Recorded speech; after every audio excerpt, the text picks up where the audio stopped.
Now let's try to find out more about what's happening in northern Ethiopia. There are reports of heavy fighting in Tigray, and it appears the crisis there is escalating. It's all happening amid repeated warnings of an approaching famine for hundreds of thousands. The Ethiopian federal government insists it's on top of the situation there. The region, of course, reeling from months of fighting between federal and local troops. And in the past few days, there have been reports of major fighting in the northern region involving troops of what was the local Tigrayan government, which was ousted by the Prime Minister Abiy Ahmed's offensive. The area, of course, very hard to get information out of.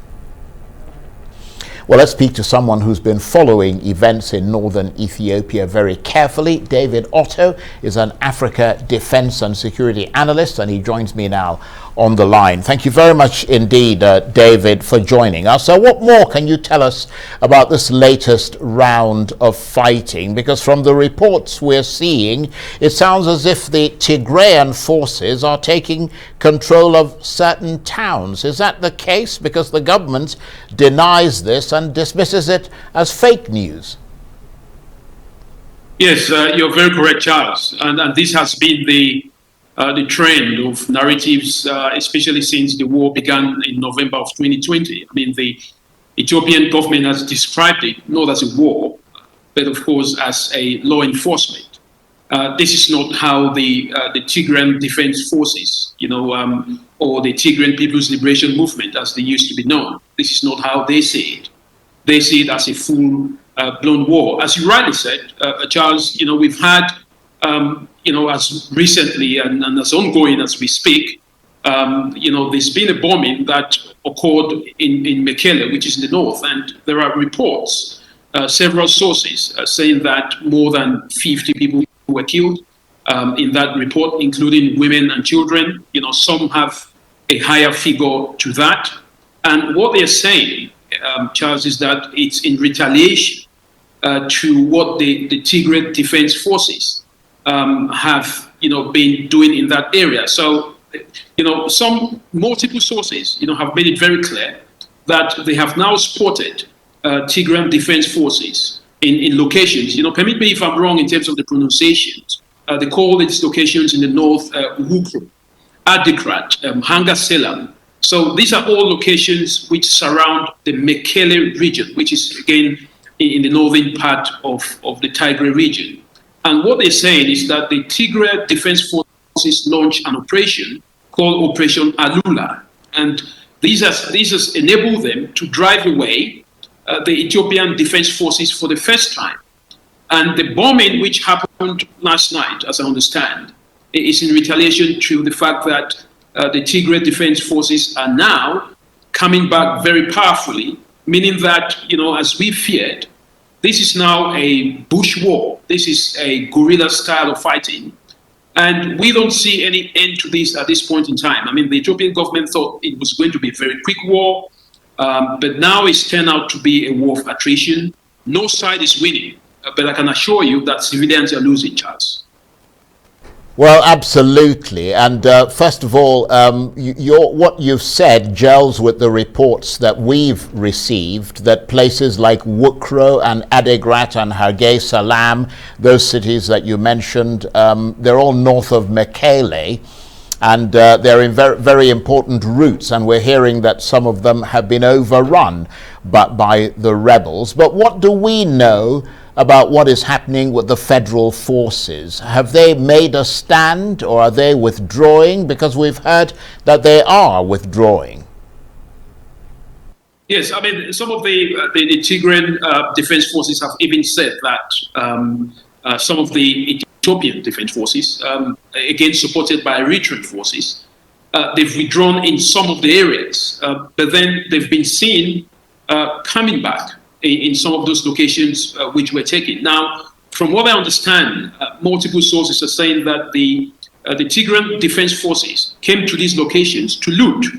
Others are using the word, to actually, gather resources. They wanted to get more supplies from these areas, so they've They've come to these areas, they've taken over the locations temporarily, and they've now, withdrawn from these locations. Now, the Tigrayan Defense Forces are saying that they've captured, and I mean, actually, they've killed more than 10,000 Ethiopian Defense Forces. But again, the Ethiopian government is denying this vehemently. The Tigrayan Defense Forces are saying that they've captured about 3,000 or more than 3,000 Ethiopian forces, including one colonel, they name even as Colonel Hussein of the 11th Division. So, there are conflicting, what one side would call propaganda against the other going on at the moment. But what is very certain is that this is no longer the quick war that the Ethiopian government thought, and Prime Minister Abiy Ahmed thought this was going to be. This is now a war that is dragging on. The UN is very concerned. Of course, Africans are very concerned too. And they're saying that there are abuses on all sides. But again, Charles, the AU is very quiet. And, this is where we are, Charles. Well, absolutely. And you mentioned all the conflicting reports emerging. One thing appears to be very certain, and that is the appalling suffering of the civilians. What's the situation for the ordinary people? You touched on this briefly. Have you heard of people on the ground who are caught up in the fighting?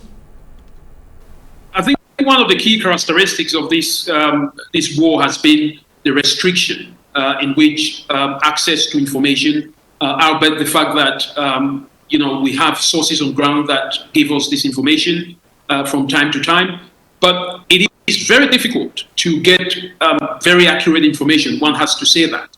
But what is very clear is that civilians, have taken the huge brunt of this war. And as I mentioned earlier on, the Ethiopian government is not winning the war. The Tigrayan Defense Forces do not have the capacity also to win the war. But, civilians are the ones who are actually suffering. And the humanitarian crisis has deepened. Of course, Eritrean Defense Forces have not withdrawn, as the Ethiopian government had promised that they would withdraw from locations in the Tigray region. So it's still very open. And I don't think that, any sense of winning by either side, it's looking very likely. What needs to be done, Charles, is that this is the time when the African Union, should really step in. But unfortunately, the African Union, again, has its headquarters in Ethiopia, and it does seem to have its hands tied behind its back. But whatever is taken, to stop this conflict, to stop the huge humanitarian, suffering that civilians are suffering within the Tigray region, but also in Ethiopia in general, should be done. But something has to be done, Charles, and I hope that something can be done very quickly.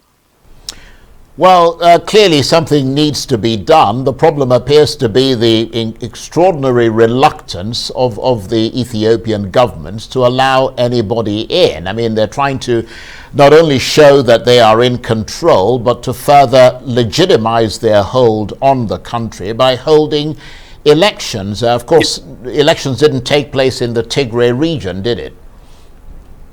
Of course, this is not going to happen. I mean, this is just a dream that elections will be the solution. It wouldn't be the solution because, there will not be any free and fair election in the Tigray region. People will not participate because of the ongoing crisis. I think, elections have never resolved the problem anyway. Even if the elections were the actual cause, I mean, the postponement of elections in the region was one of the main causes of this conflict. But even if those elections were being held, I see no future in this war unless there is a separate negotiation or some kind of a dialogue that will take place between the Ethiopian government and the leaders of the Tigray, Defense Forces. But so far, I don't see the Ethiopian government being very flexible. They are not allowing, mediators, be it the AU, be it neighboring states, to come into these discussions. What they're saying is, this is something very internal. We have a handle over this. You know, we will deal with the situation. It's law enforcement. We are winning the war. But Charles, we are not winning the war.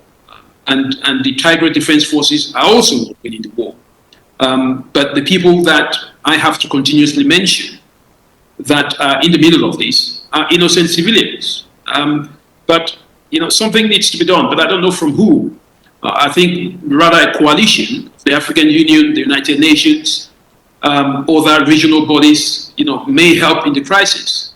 But I don't see the interest. I see more of humanitarian assistance. And in fact, humanitarian assistance in some instances, you know, promotes a war. It doesn't stop it. Well, absolutely. Well, give us your assessment, though, from a defense and security analyst. I mean, I'm looking at what can keep this war going, what can sustain it. What sort of firepower do the Tigrayan forces have, and can they ever measure up against the might of Ethiopia's federal troops? I think one thing which the Ethiopian government got wrong was the intelligence estimate of the war. They believed that they had a bigger firepower than, you know, the Tigrayan defense forces, which is true. But this is not a conventional warfare. This is a warfare that is fought asymmetric.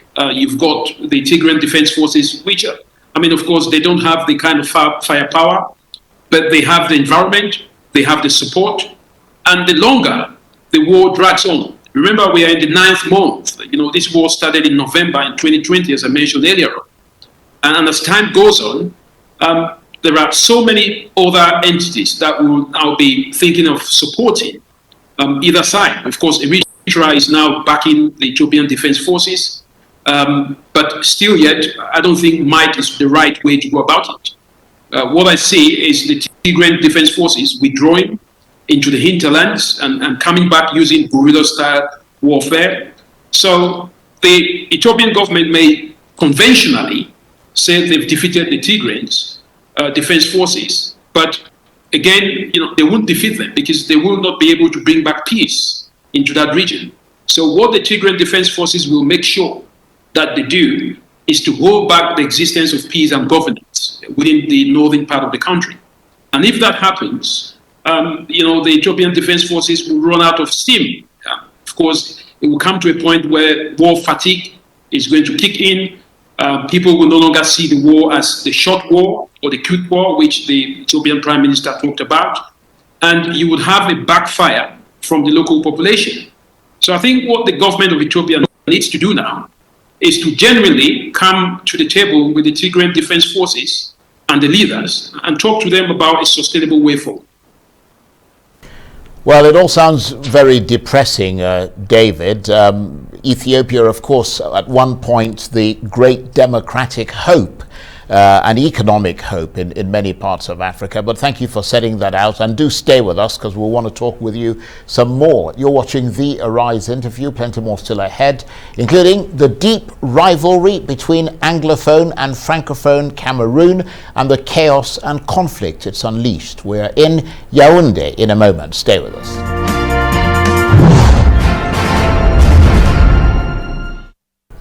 Welcome back to the Arise interview. I'm Charles Aniagolu. Now let's get a sense of what life inside Cameroon is like these days, a country cut in half by a deep rivalry between the Anglophones and the Francophones. It's left a yawning cleavage between the two sides, so much so that English-speaking separatists in the West want to break away from the rest of the largely French-speaking country. It's been 4 years since the separatists made a symbolic declaration of independence from the rest of Cameroon. 4 years on, they don't appear to have given up their fight for an independent state called Ambazonia.